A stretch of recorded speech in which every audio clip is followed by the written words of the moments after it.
Our keynote speaker tonight is a Kentucky girl just like us. Growing up, she witnessed as her parents were phenomenal examples of agriculture educators both inside and outside of the classroom. Last year, she served as a Kentucky FFA state officer pursuing a career in agricultural education. And now she has embraced the world from California to Japan as the National Eastern Region Vice President. Now that she's back in Kentucky, I'd like all the Wildcat fans out there to give her a big old Cats cheer on the count of 3. Are you ready? 1, 2, 3. O-C-A-T-S, Cats, Cats, Cats. At this time, we'd like to welcome back to the Rupp Arena stage your 2014-2015 National Eastern Region Vice President, Miss Ruth Ann Myers.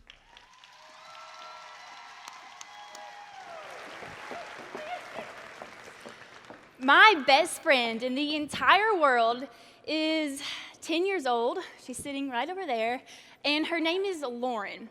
Now, before you think I'm crazy, why does this 20-year-old lady have a 10-year-old best friend? I can explain the first day we met like it was yesterday.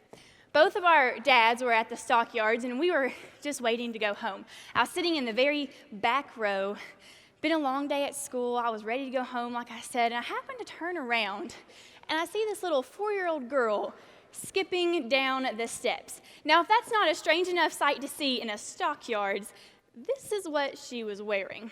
Lauren had on her ballerina slippers. She had on her pink leotard with a purple tutu, and her tight, curly brown hair was in a bun on the top of her head with a sparkly scrunchie. Lauren, she's skipping down the steps, and she sits down right beside me. Lauren immediately starts telling me about what she had for breakfast, what she did that day at school, what she did at recess, what books she read in the library, anything and everything that had happened that day in Lauren's life, I knew about. By the end of the conversation, I kid you not, Lauren had hopped up in my lap, put her arm around my shoulder, and she said, "Oh, by the way, my name is Lauren." I said, "Nice to meet you, Lauren. I'm Ruth Ann." From that day forward, our families became very close friends, and I even became Lauren's babysitter. That's when our friendship really began. But I've learned a lot from Lauren since that day I met her in the stockyards. You see, Lauren's personality is so contagious. She makes everyone happy just walking into the room. You see, Lauren, she does 2 things that she's probably not aware that she even does. See, first off, Lauren, she holds on to happiness. But she doesn't just hold on to happiness, she lives happiness out every single day. But Lauren, like I said, she's 10 now. So talking about Lauren when she's 10 makes me think about when I was 10 years old. And when I was 10 years old, I was a hot mess. Or as I like to say, I was a hot mess express. Now, both my parents were school teachers at the time. So the last day of school meant they had to go do graduation stuff. And they asked our family friends if they wouldn't care to watch my older brother and I after school. So they pick us up from school. It's the last day of 3rd grade. And the day was going fabulous, but it took a turn for the worse very quickly. You see, they picked us up from school after the movie theaters. We headed back to their house, and their daughter, Paige, and I decided to get out our bikes in the garage. So take our bikes out. We're doing a few laps around the house, pretty amateur stuff. We're like, yeah, this is pretty easy. Let's take it up a notch. So we're taking our bikes, and maybe take a little trip down to the garden, looking around, playing with some stuff. I'm like, oh, this is still pretty amateur bike riding. So we take our bikes down to the creek. We're just looking for a challenge. And then we saw it. There was this glorious hill that was just calling our names. And we immediately thought, challenge accepted. So we take our bikes up to the top of the hill. We're looking down, and there's fallen tree limbs. There's tree stumps everywhere. It is like this natural-made obstacle course laid out right in front of us. So we immediately draw a line in the dirt, pull our bikes up next to each other, give each other the stank eye.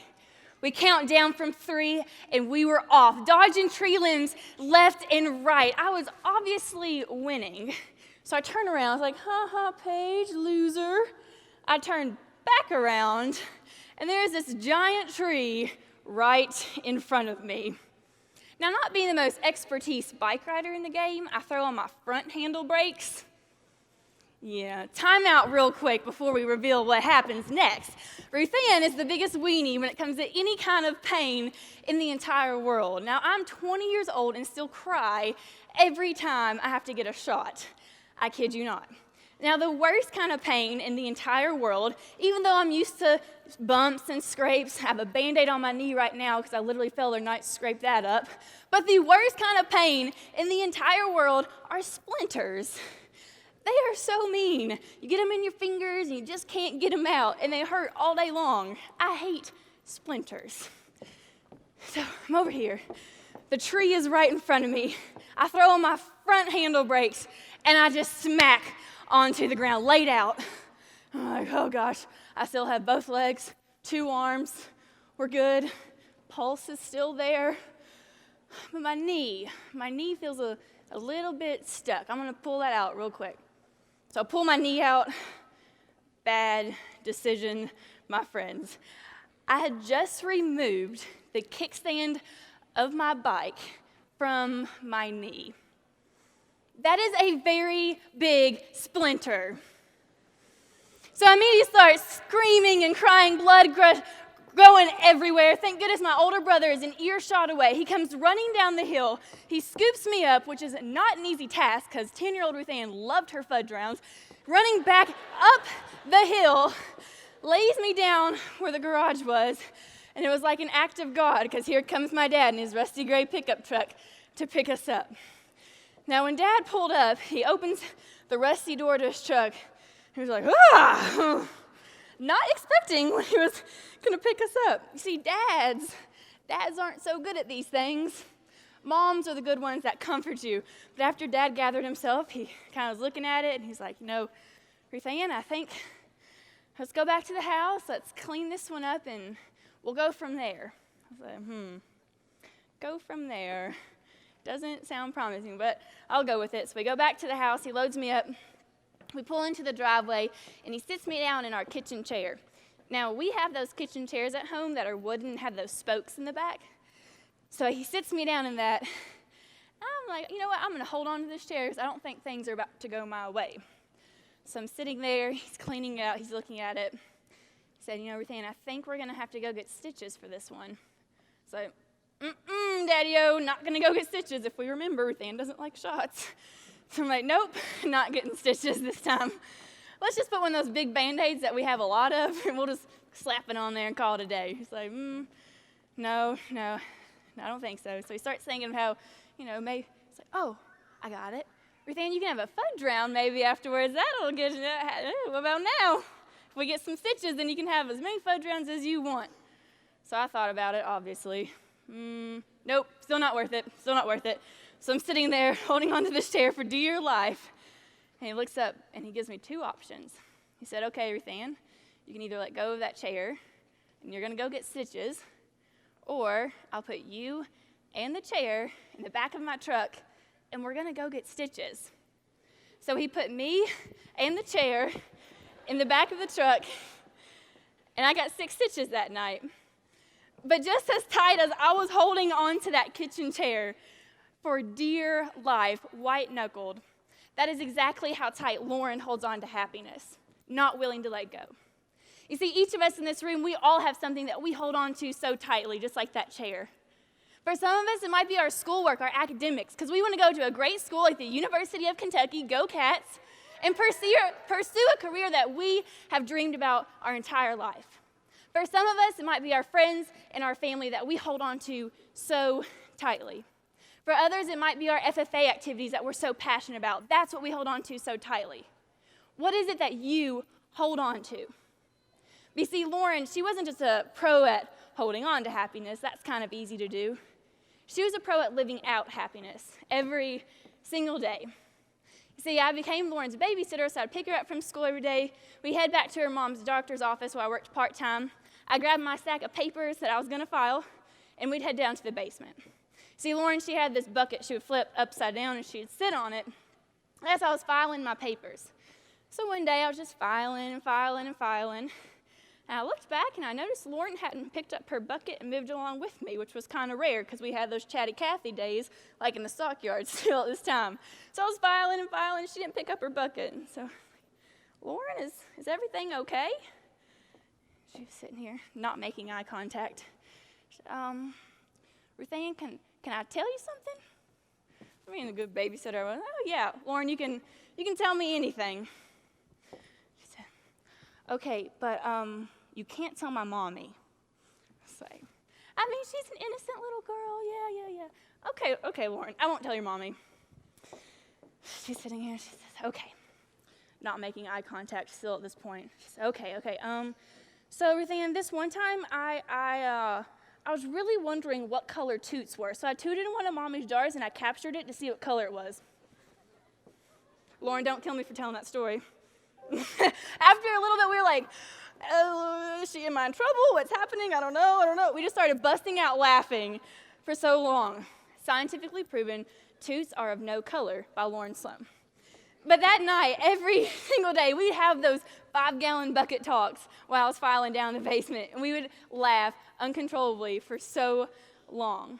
I'd head back to my house, and we'd have dinner around the supper table, and I would say, family, guess what Lauren said today? And we would just start busting out laughing, and because Lauren brought so much joy to my family. You see, I know Lauren has no idea how much joy she brings to FFA members across this nation. I tell this keynote in every state that I go to. And she brings so much happiness because she lives out happiness every single day. You see, how can we be a little bit more like Lauren? Now, I'm not saying go toot in a jar because that's a little crazy. But how can we be a little bit more like Lauren and truly take what we hold on to and live that out every single day? How do we put actions behind what we hold on to and we believe in so dearly so that we can impact others' lives? You see, Lauren always told me, she said, Ruth Ann, you are the best babysitter in the world. But I had to quickly remind her that I have the best babysitter in the entire world. You see, his name was Andy. He is about this tall, and he is 86 years old, but at the time when he babysat me, he was 74.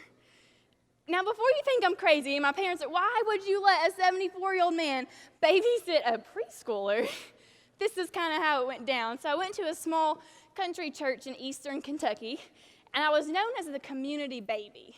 So I would go and sit with a different family or different people every day in church, but Andy was my favorite person to go sit by. It might have been because he had candy in his pocket, but we were 2 peas in a pod, Andy and I. So finally, one day after church, my parents were like, Andy, will you just watch Ruth Ann after school, pick her up from preschool, watch her those few hours until we get off work? So I was like, oh, yeah, sure, of course. So we'd head back to Andy's house after preschool, and he would come up with the best games ever. This one was my favorite game.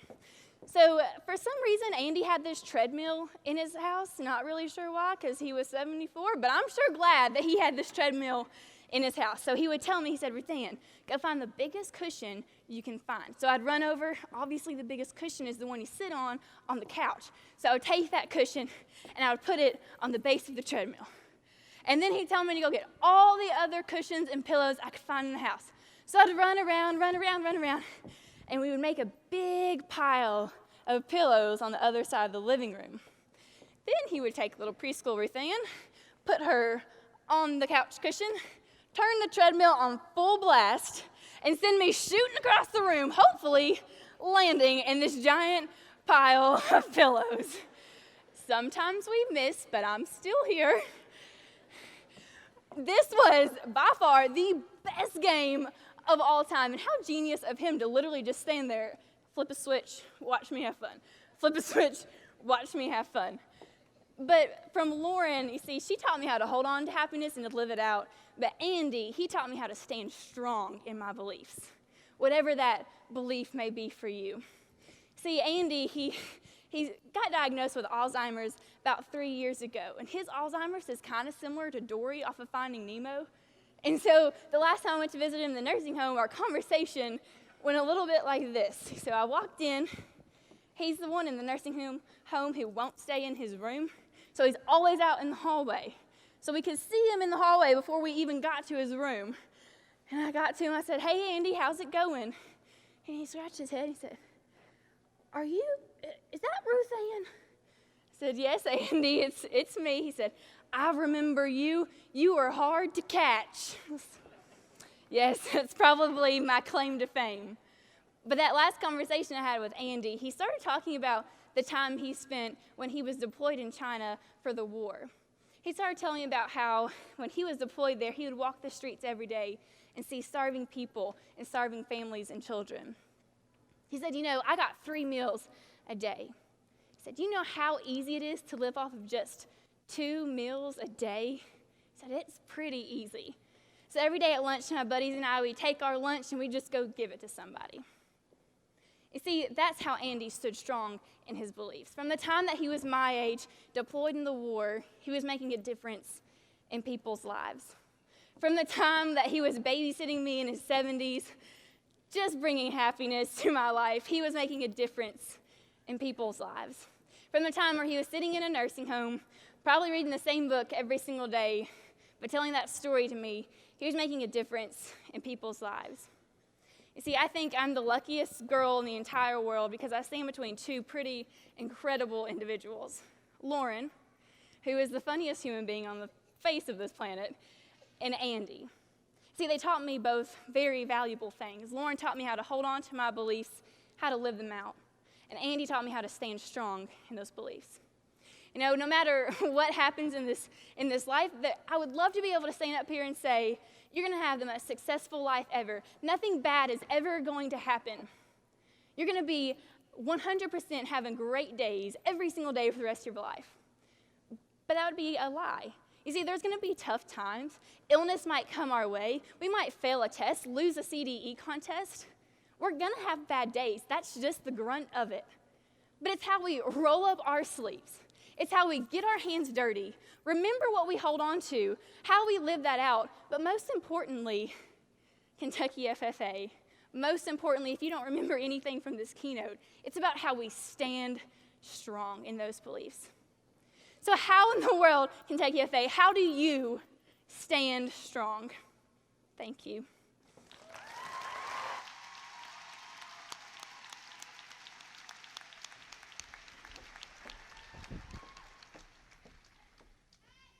Ruth Ann, it is an honor to have you with us during our convention. Thank you for showing all of us that you truly believe in the future of agriculture and our organization. On behalf of Kentucky FFA, I'd like to give you this as a token of our appreciation. Thank you for your year of service. Ladies and gentlemen, your 2014-2015 National Eastern Region Vice President, Ms. Ruth Ann Myers.